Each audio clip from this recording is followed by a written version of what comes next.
Bienvenido a este nuevo módulo de econometría.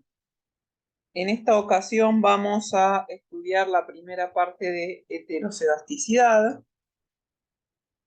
Recordemos que un supuesto importante que teníamos en el modelo de regresión lineal es que la varianza de cada término de error o de perturbación condicional a los valores de las variables es algún número constante e igual a sigma cuadrado.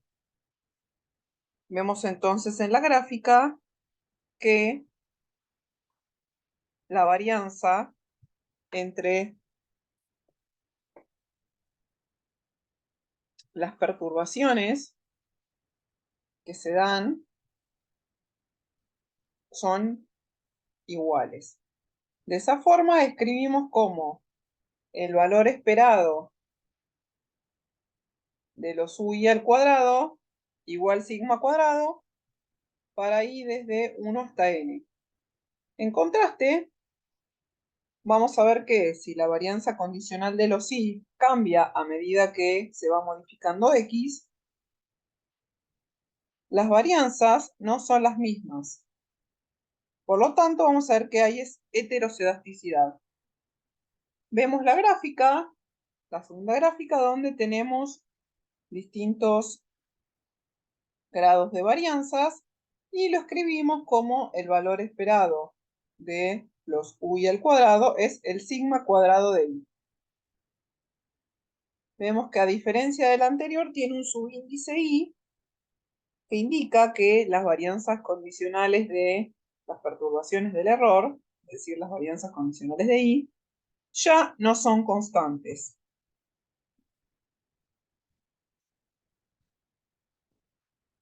Vamos a ver por qué puede haber heterocedasticidad.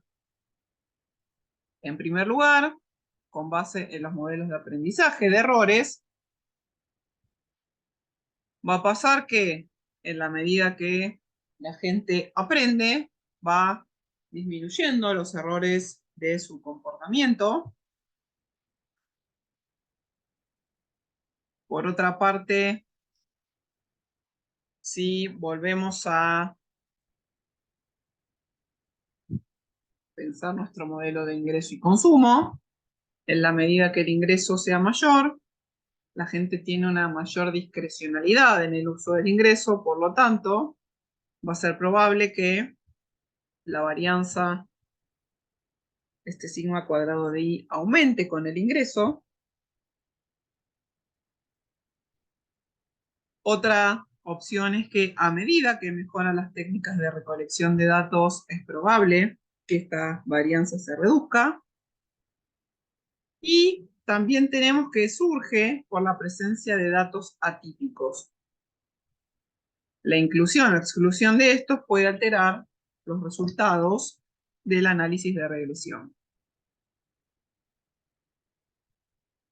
A su vez, puede ocurrir que no se cumple con la correcta especificación del modelo, o sea, de alguna manera, lo que puede estar ocurriendo es que esta distinta varianza pueda deberse a la omisión de variables importantes. Otra fuente de asimetría en la distribución de una o más variables regresoras. Si una variable tiene mucha simetría, nos va a meter todo este problema en todo el modelo y lo va a trasladar a todas las variables y a todas las estimaciones. Asimismo, la heterocedasticidad puede surgir debido a la indebida transformación de datos, es decir, cuando transformamos en términos de razones de diferencias primeras, o también puede surgir de una forma funcional incorrecta, cuando usamos modelos lineales frente a modelos logarítmicos lineales. Pasemos a la estimación por mínimos cuadrados ordinarios. ¿Qué sucede con estos estimadores y sus varianzas si hay heterocedasticidad permitiendo que el valor esperado de los errores al cuadrado sea igual al sigma cuadrado de i, es decir, con varianzas distintas, pero conservamos los demás supuestos del modelo clásico que venimos trabajando. A fin de simplificar la notación, tanto para heterocedasticidad como para la violación de los demás supuestos del modelo, vamos a trabajar con el modelo de dos variables que se puede extender siempre a tres variables o a k variables, como vimos en el módulo de notación matricial. Volviendo entonces a nuestro modelo de dos variables, nos queda que los i sub i es igual al beta 1 más el beta 2 por el xi más el qi. Al aplicar la fórmula, el estimador de mínimos cuadrados ordinarios de beta 2 es el que ya calculamos algebraicamente en el módulo de regresión lineal, que es la sumatoria de los xi por los ii centrados respecto a la media. Recordemos que las minúsculas eran el valor centrado respecto a la media sobre la sumatoria de los x centrado respecto a la media al cuadrado. O lo podemos expresar directamente en los valores de la variable como n por la sumatoria de x por y menos la sumatoria de x por la sumatoria de y sobre n sumatoria de xy al cuadrado menos sumatoria de xy, todo eso elevado al cuadrado. Para una revisión de esto, siempre les recomiendo, en términos matemáticos, recurrir a algún manual de econometría. Por ejemplo, en este caso, trabajé con el manual de Bujarati, pero en cualquier manual pueden recurrir al anexo.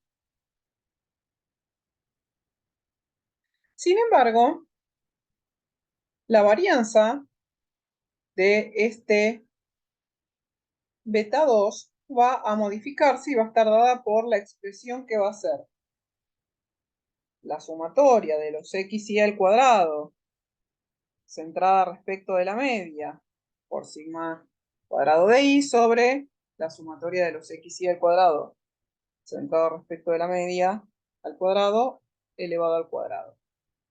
Lo cual difiere de nuestra fórmula de varianza homocedástica, que es sigma cuadrado sobre la sumatoria de los xy al cuadrado.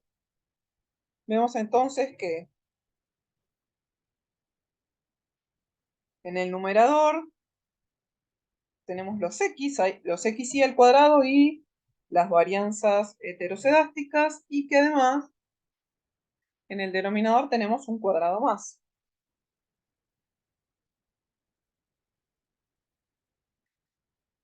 Entonces, el beta 2 sigue siendo el mejor estimador lineal e insesgado, lo que llamábamos el MELI, si se mantienen los supuestos del modelo clásico, inclusive el de homocedasticidad. ¿Esto a qué se debe? A que la varianza de los errores no desempeña ningún papel en la determinación de esta propiedad que llamábamos insesgamiento o parámetro insesgado.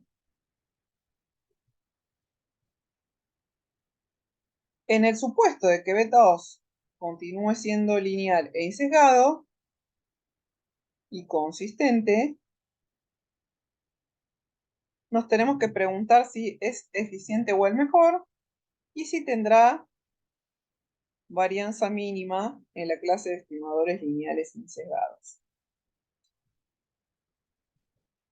La respuesta que aquí tenemos es que, si bien sigue siendo lineal e insesgado, deja de ser MELI porque la varianza mínima que tenía este estimador cuando se cumplía el supuesto de homocedasticidad ya no va a estar dada.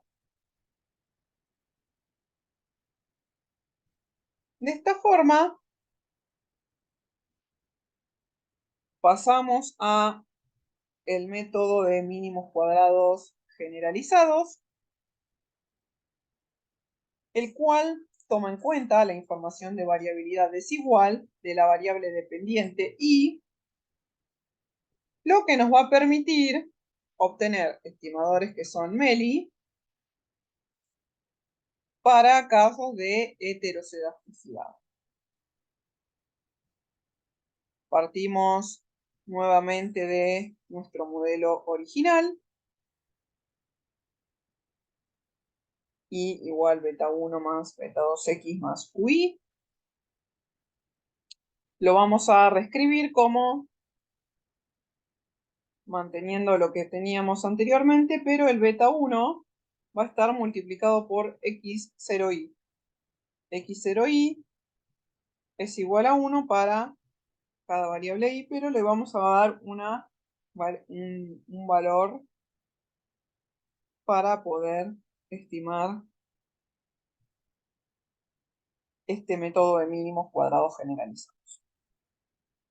Si las formulaciones son idénticas, suponemos que se conocen las varianzas heterocedásticas sigma al cuadrado de i, y lo que vamos a hacer es, vamos a dividir toda la ecuación anterior por sigma de i, y vamos a obtener esta expresión que tenemos aquí marcada, que nos va a quedar i sobre sigma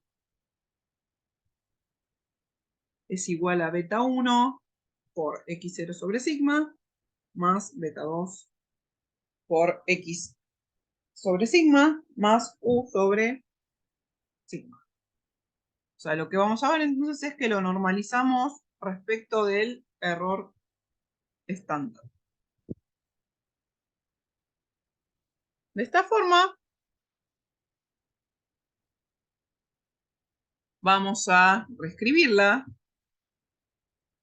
como una variable transformada, que van a ser las variables originales, dividido el error estándar conocido, y lo que vamos a hacer es reescribirlo con un asterisco. El i asterisco va a ser el i inicial sobre el sigma, igual a beta 1 asterisco x0 asterisco, que sería el x0 sobre el sigma cuadrado, sobre el sigma, más beta 2 asterisco por x asterisco, que es el x sobre el sigma, más u asterisco, que es el u sobre el sigma. Entonces lo que vemos es, las transformamos todas porque ahora están todas divididas por este término del error. ¿Por qué transformamos este modelo original? Vamos a ver, entonces, a través de una demostración, la utilidad que tiene este método para corregir, en este caso, heterocedasticidad. Empecemos con la varianza de UI, es el valor esperado de UI asterisco al cuadrado, el cual podemos reescribir como el valor esperado de UI sobre sigma. Como sigma es conocido, reemplazamos y nos queda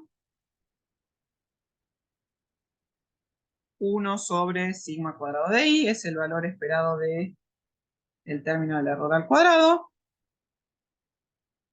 El término del error al cuadrado es igual a sigma i, y entonces fíjense que en el tercer renglón nos queda 1 sobre sigma cuadrado de i por sigma cuadrado de i.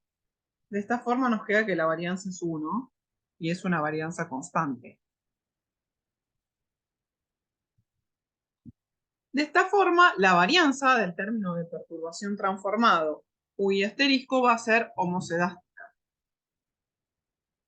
Como se cumplen los demás supuestos del modelo clásico, vimos que era eficiente y sesgado. El problema que tenía estaba relacionado con que incumplía la varianza mínima. Dado que ahora el U asterisco o el U transformado es homocedástico, aplicando mínimos cuadrados ordinarios al modelo transformado, vamos a producir estimadores medios. Mínimos cuadrados generalizados es mínimos cuadrados ordinarios sobre las variables transformadas que satisfacen los supuestos estándar de mínimos cuadrados que analizamos en los módulos anteriores. Y los estimadores obtenidos se conocen como estimadores de mínimos cuadrados generalizados. Y estos son los mejores estimadores linealmente insesgados. Para finalizar el módulo, vamos a ver algunas consecuencias que pueden ocurrir, pueden darse del uso de mínimos cuadrados ordinarios con heterocedasticidad. Si nosotros usamos mínimos cuadrados ordinarios para estimar el beta 2 y con ese beta 2 luego hacemos intervalos de confianza, pruebas de hipótesis u otros procedimientos, vamos a ver que con heterocedasticidad los intervalos de confianza basados en el beta 2 van a ser innecesariamente grandes. Es probable que las pruebas T y F de significatividad estadística nos den resultados imprecisos. Dado que la varianza de este estimado beta 2 es demasiado grande, nos va a dar un resultado que posiblemente sea no significativo, cuando en realidad puede resultar significativo si se establecen los intervalos de confianza correctos en base a este procedimiento de transformación de mínimos cuadrados generalizados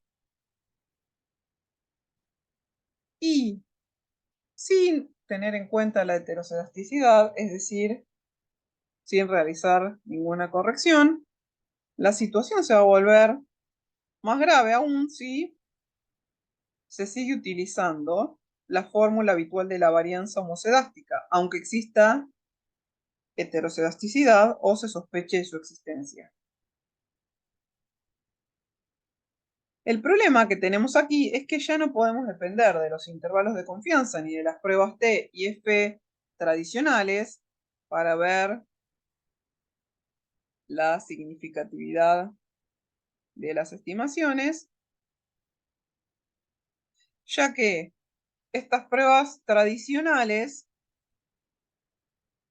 al estar utilizando